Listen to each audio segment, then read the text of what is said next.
Температурите под нулата кои се карактеристични за овој период од годината носат свој негативности и последици.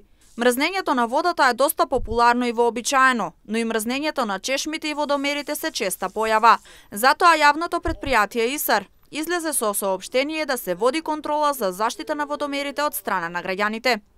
Поради најавените ниски температури, службата за сервис и контрола на водомери при јавното претпријатие ИСАР Штип апелира до граѓаните да ги заштитат своите водомери, особено оние водомери кои се изложени на ниски температури, во двор, ходник на зграда и слично, за да не дојде до нивно оштетување, стоеше на официјалната веб страна на претпријатието.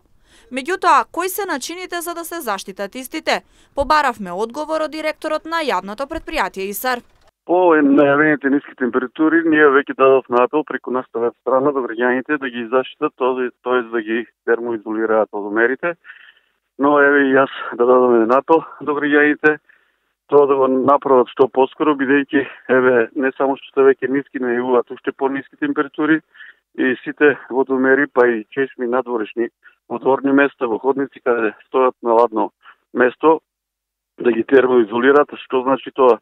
Тоа може да го направат со стиропор, може да го направат со дури и струготини ако имаат од дрва, но секако после струготините да стават најлон, да не настане наводнување на овој струготината, па да настане да кажеме контраефект или да дојде до оштетување на водомерите.